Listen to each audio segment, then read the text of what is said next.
What's up, guys? Welcome back to the channel. What's up, Art? So today I'm going to be doing a review for Terrifier 3, and just to be clear, this is going to be a spoiler review, so that's a fair warning. But I love this movie. I mean, where do I even begin? What are you doing?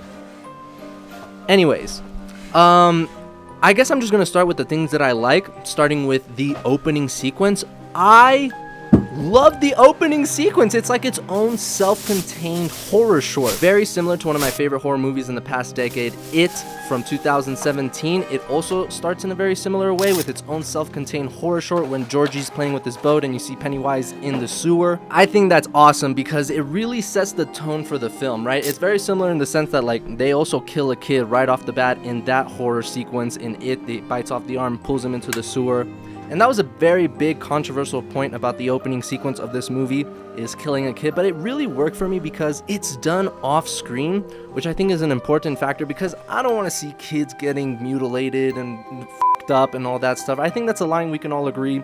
We don't want to see that line getting crossed. And they don't cross it, right? Like, they show off screen, you hear the sounds, it's pretty quick, so it really works for me. But aside from that, the whole idea, it really put my childhood into question, this opening sequence, because, like, the whole idea of Santa Claus, a guy breaking into your house at night, putting presents under the tree while you're sleeping, like, I was like, how did they sell this bullshit to me to begin with? Like, this is horrific. And I love when she comes downstairs and she's super excited to see Santa Claus, but right off the bat with the body language, you're like, ooh, that's not Santa Claus. And even if it is Santa Claus, like, this is scary. Like, what's going on right here just with the body language alone? So she already goes right to hiding and, like, I don't feel safe. Like, it really put my whole childhood into question. Hey, man, what are you doing?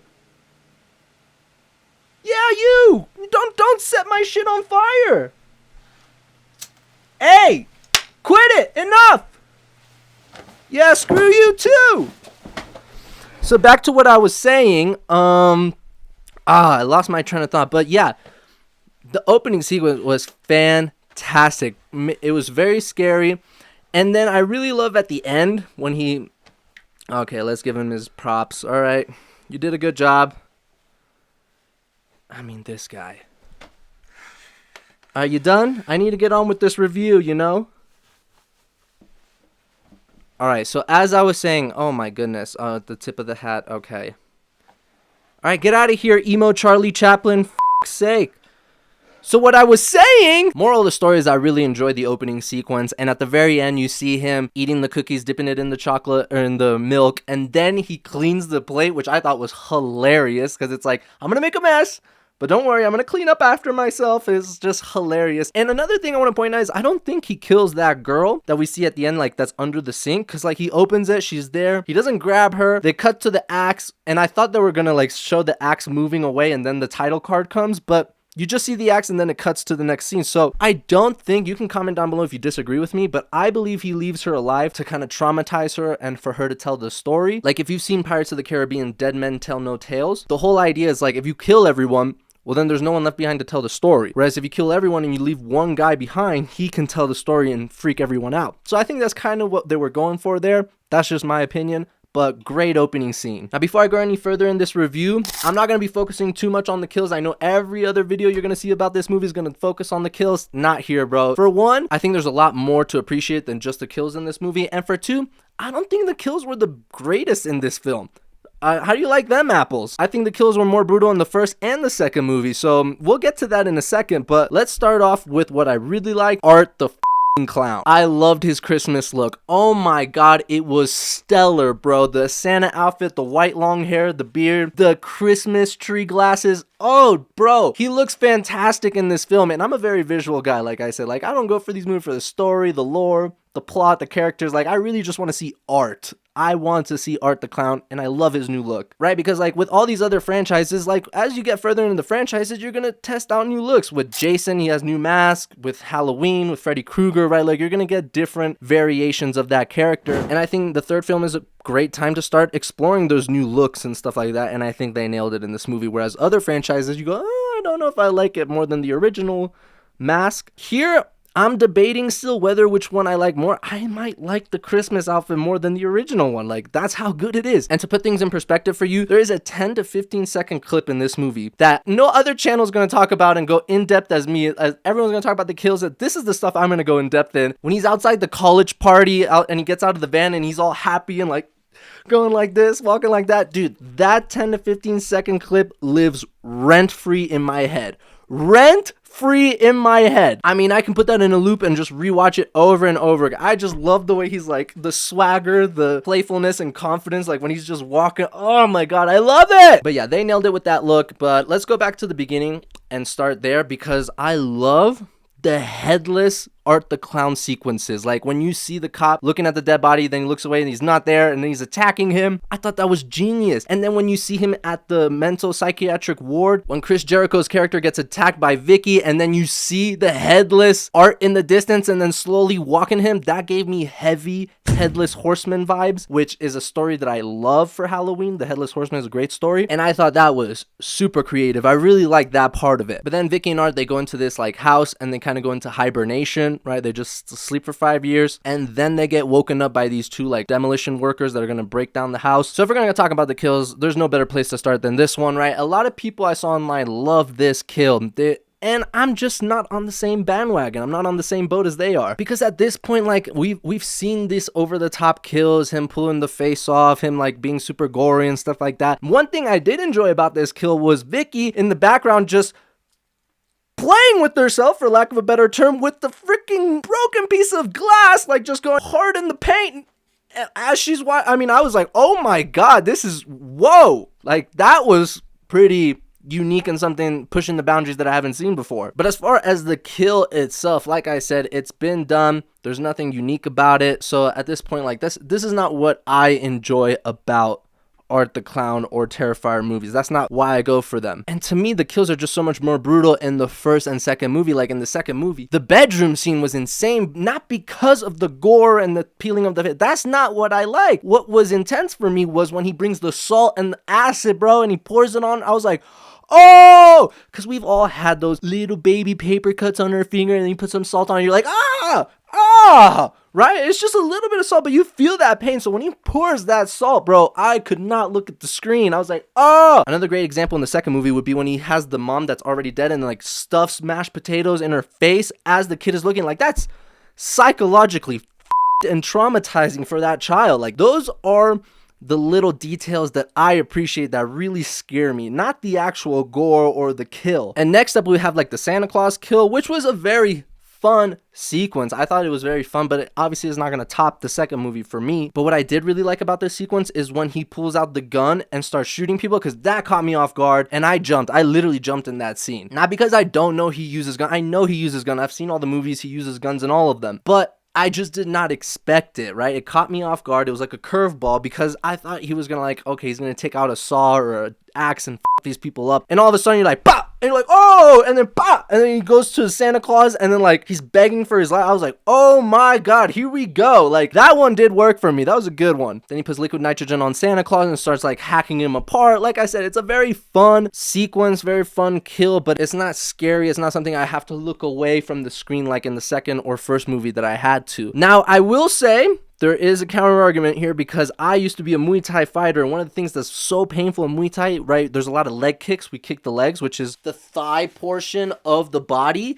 and the way to defend that is you bring your leg up and outwards, so like that when you kick, it's shin to shin, bone to bone. I'll show you some clips from one of my fights. Oh my god, when my opponent would check my kicks after the fight, because in the fight you have so much adrenaline that you don't feel it, but afterwards, oh! I was in the car just like, it is so like your shin is such a painful area if you hit it. And so when he hits that shin of his with the hammer, that one made me squeamish a little bit, so I'll give it that. But let's move on to now the shower scene, which everyone's been raving about. Oh my god, the shower scene is gonna top. I think when you put too much hype into something, it's never gonna live up to the expectation. I thought the shower scene was good, but like I said before, it's not gonna top anything in the second movie for me. Isn't it crazy I started off this video saying I'm not gonna focus on the kills, and literally I've just been focusing on the kills for the past 5 minutes?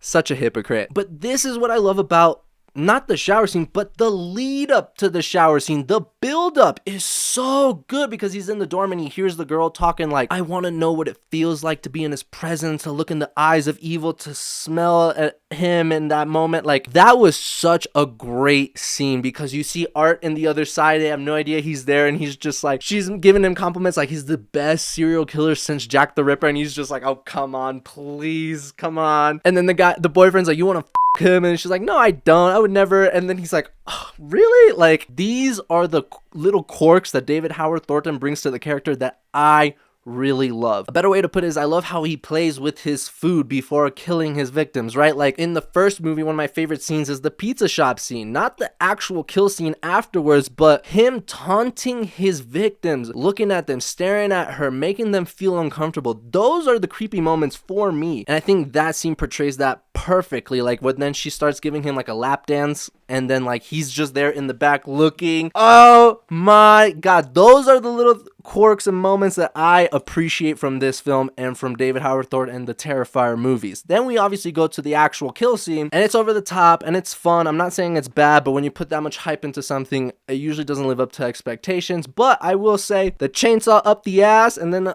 the chainsaw on the balls, like, okay, that was a lot. That me and my friend were looking like, okay, that was intense. But yet again, that's not really the stuff that's gonna stick with me. The stuff that is gonna stick with me is when he looks at her in the shower, takes his glasses off, and it's kind of that moment like, be careful what you wish for because you just might get it. Now you're in my presence, bitch. How does it feel?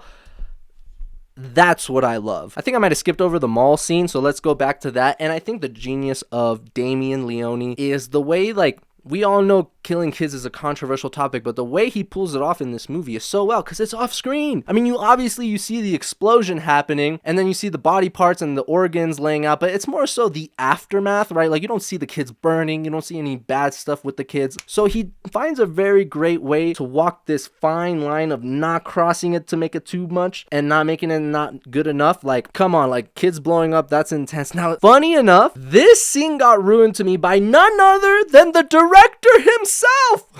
Damien, come on! I was watching an interview with Damien, and I'm sure somewhere along the interview he must have given a spoiler warning, but I did not catch it. I don't know what I was doing, whether I was cooking or not paying attention, but I did not catch the spoiler warning. And then he just flat out said, yeah, there's this scene where like kids are gonna blow up, and I'm like, hey! I haven't seen the movie yet! So that scene kind of got ruined for me, so maybe that also plays into why these kills weren't as impactful to me as the second movie, which I went completely blind. I hadn't even seen the first or All Hallows Eve going into that movie, but that was also a fun scene. Now let's go to maybe my favorite kill of the movie, which is at the very, very end when they kill Gabby's mom by putting like this hollow tube in her mouth and then just like hammering it down with the mallet and then putting rats in it and a blowtorch so that they can eat through her body. That kill, to me, was the best kill in the movie. Forget about the shower scene. Forget about the kids getting killed. Shut up. That was the kill. That one right there is S tier. That's up there with like the second movie and first movie kills, in my opinion. That was nasty, gross, screaming. Oh my God, can you imagine rats going down your throat? Oh! That one, I'll give you props for that one. That one got me. Which is a perfect segue to one of my favorite parts of the movie, the ending. Oh! Fantastic ending. I mean, from start to finish. One, because it has my favorite kill in the movie, so 1 point there. Second, when they reveal the head, right? It's in the present, and then they reveal, and it's your daughter. Then they kill the mom, and then they go to Sienna's like, I got a confession to make. That's not Gabby. That's your brother. That was I mean, what a psychological play where, like, you're gonna let the mom die, you're gonna let her leave this world without knowing that her daughter is still alive. How is that? She's still alive, but we're gonna make you die thinking she's dead and all your bloodline is over, and then reverse it on Sienna and be like, guess what? Trick's on you because it's your brother that died. I was like, oh my goodness. I knew deep down it was her brother, but then when they were like, oh, it's Gabby, I was like, oh, they got me, they tricked me. But then they flipped it again and they're like, no, it's actually your brother. I'm like, I knew it. That was And then the way they set up that scene where like she pulls out the sword from the gift box, what a great way. That scene was perfect because they drop hints throughout the movie. They really foreshadow that moment. Remember when they're at the table eating lunch and then the father's like, yeah, she's very notorious for opening presents early and then rewrapping them not that well later. That's why she knew the sword was in that box, because she already opened it. And that's why they all start acting like they don't know what's going on, but they know what's going on. And it was such a genius play. And then the dialogue when she's just like, I hope you really like it, and she's like, best gift ever, and she oh my god, great dialogue. Okay, let me take that back. Maybe not great dialogue because we were gonna be like, it's not like The Godfather or Silence of the Lambs. No. What I'm saying, it's a badass line. That's what I'm trying to say. It was a badass line. Perfect timing. Everything is timing in life, and the timing for that line, best gift ever. Oh, great. And then we go to the fight sequence. Dude, the fight sequence is fantastic. 10 out of 10. When she's fighting him with the chainsaw on the chain, and she's like, come on, her. Dude, that scene could be in any action movie, bro. That was awesome. Top tier, man. And she's a martial artist, so they really sold it well. That scene was epic. That's really where this movie shines through, is at the end, because like I said, the kills were great, the great build up of that moment, and then the fight scene really delivers. Fantastic. I mean, I almost have nothing wrong to say about it, but unfortunately I do have one thing I didn't like about it. The whole Jesus symbolism, I don't know if I hate it or if I love. I'm kind of in limbo right now because I just don't know how it fits in. Like, I know she's an angel and like Art's a demon, right? They're like opposite for, almost like Neo and Mr. Smith in the Matrix, right? They're opposites, they're yin and yang. But I don't think you needed to put the spike crown on her head and then like he's hammering her hands like they were like pinning like, I don't know how much I like that. I think you could take that out and the scene would still be flawless. So I don't know. Comment down below, how do you feel about this? Is there something that I'm missing? But I just don't know how I feel about it yet. I need to probably watch it a second time and see how I feel about it. But it was just kind of one of those things I'm like, I don't know. But now that we kind of covered everything that I like about this movie, right? The opening sequence, the final battle sequence, David Howard Thornton's little quirks in the movie, Art the Clown's new look, like those are the things that I really enjoyed. Now let's talk about the lore. Whoo, I don't know, right? Like, I don't feel like they expanded the lore in a great way. I think 3C Films made a great point in his video breaking down the movie where he's like, we've had 3 movies now, 2 of which are over 2 hours long, and we still have kind of no idea what's going on. Like, we're still at the same place where we started. And I think that was a great point by him, because I'm just like, yeah, I already knew she's an angel in the second movie. I already know Art's the demon, and they don't really progress it or expand it that much in this movie. We get the father, but I mean, how much did he add to the lore? And if there's something that I'm missing, I mean, I implore you to comment down below your theories, your interpretation of all this, because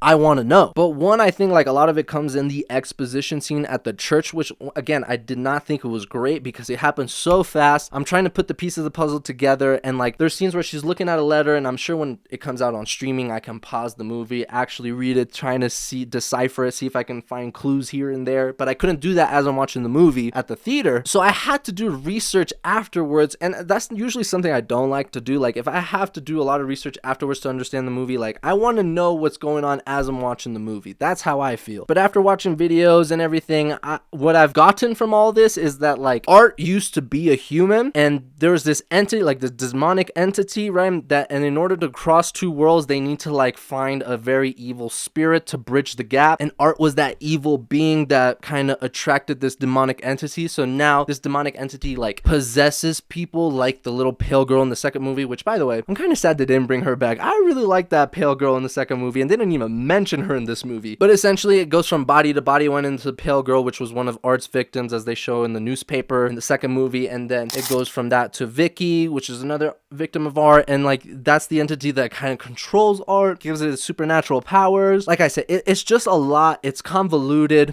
I just don't think they really nailed it with the lore, and I'm sure it's because they want to leave more for the 4th movie. But it, like 3C said, man, we're 3 movies deep. Essentially we're 4 movies deep if you count All Hallows Eve, and I'm still in limbo here. I'm still kind of thinking, what's going on? Like, we got to talk about this scene where she has this vision or dream where she sees like this demon that kind of looks like a orc from Isengard, you know, the Uruk-hai, like that kind of orc. Bro, I wish they would have showed us a little bit more and went a little bit more in depth with the orc from Isengard, because he was such a cool looking demon, and they just show you that and that's it. Like, they just move on. Like, a lot is left to your interpretation. I'm just like, what the f? Come on, give me more of this orc from Isengard. But what I took away from is, like, the Virgin Mary has this demon on like a chain and is pulling him and like making him forge this armor that we've seen Lauren Lavera wear, like a fake version of it in the second movie. So I'm pretty sure she's gonna have to have that armor to go into hell to get Gabby and fight off the demons, because the sword is probably not going to be enough. She's going to have armor to protect herself. But that's it. Who is this orc? Who is this? Why is the Virgin Mary there, right? Because then she has the crown like Jesus. So, like, is she Jesus? A reincarnation of Jesus Christ? Like, it's just a lot. You know what I'm saying? Like, I'm having a hard time even explaining this to you guys. Like, I'm probably sound like a dumbass. But listen, all in all, I had a blast with this movie. I thought this was a great follow-up to the second movie. Is it my favorite? Nah, I still think the second one is my favorite Terrifier. Not to say that this is not a good movie, but the second one to me will probably always be my number one Terrifier movie. But I do think it was a great follow-up. They really added some cool scenes, some cool stuff. It was very enjoyable. I don't regret watching it. So, great viewing experience, and I'm excited for the fourth movie. So let me know down in the comments your thoughts. Put your spoiler reviews, put your interpretations of the lore, everything down in the comments, because I am extremely interested in hearing what you guys think. Give this video a thumbs up. Subscribe if you want more content like this, because I'm going to be doing a tier list of Art the Clown kills. I'm going to be ranking the franchise, all that fun stuff. So more Terrifier and Art the Clown content coming your way. And as always, I'll catch you guys on the next one. Peace.